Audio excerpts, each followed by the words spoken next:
From being the most complained about bank a few years ago, Absa is now 2020's best performer. Absa's Karen Jonker walked away with the award for having the best complaints resolutions at the Ombudsman for Banking Services Annual Awards. Jonker is here to tell us about her approach when she deals with customers. Karen, good morning. I guess congratulations are in order. Thank you. But one would assume that there should not be an award for best customer service because that's what you should be doing every day. Customer service should come naturally. We should all have the ability to listen to our customers, be attentive, be empathic to their plight. COVID-19 is such an unexpected situation that we find ourselves in. And we have found during the lockdown period that our customers are much more emotional because they are debt stressed. But is it emotional, or do they have justifiable reasons to be upset with the bank like Absa? They had justifiable reasons to be upset or to be unhappy because, you know, most of them have found themselves in uncharted waters. Yeah. Did you find that the levels of dissatisfaction with customer service went up during COVID-19, when we were all under lockdown, you know, retreated in our homes and looking at our numbers, having lost jobs, no income, and all kinds of demands from the bank, like repayments for your car, repayment for your home loan?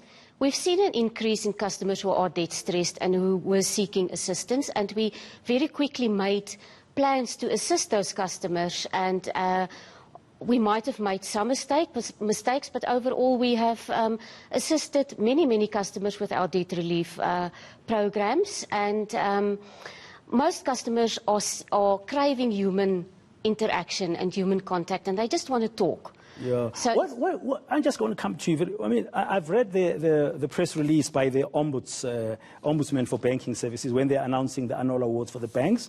And as I said earlier, well done and congratulations. But this is not the first time you have won this individual category, okay, in trying to help to resolve the complaints and that are filed with the Ombudsman.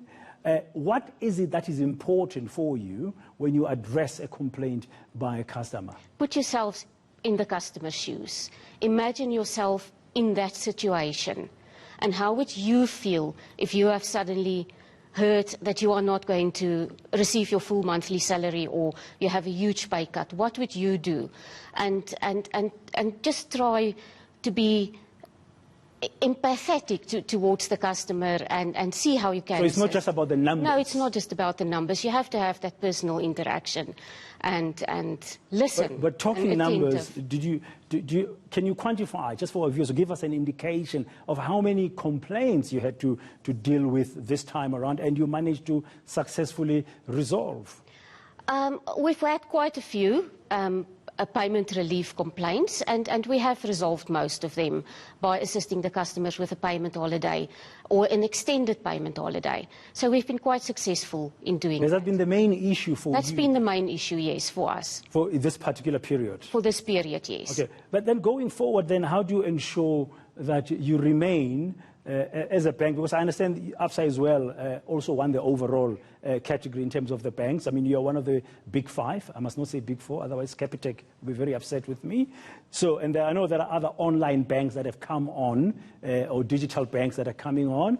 How do you make sure that going forward you are able to make sure the customers are satisfied? Because you've said they were very dissatisfied this year, especially during the pandemic.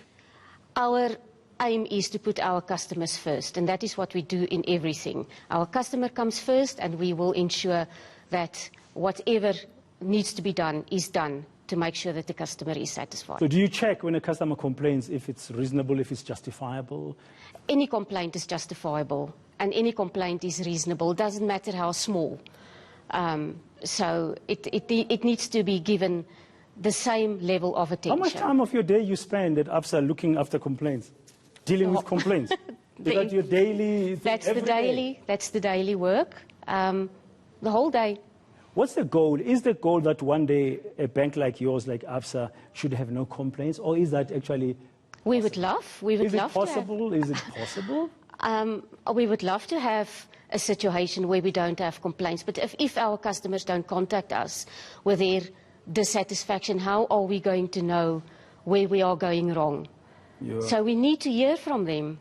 Yeah. Now, one of the last things I want to ask you is about special care, because is one thing in putting the customer first, as you said, putting yourself in the shoes of the customer, being empathetic, but you have to take special care because you are dealing with money here, so you have to make sure that the complaint is genuine. Yes. So special care needs to be taken. That's correct. You do take special care with each and every complaint. As I said, doesn't matter.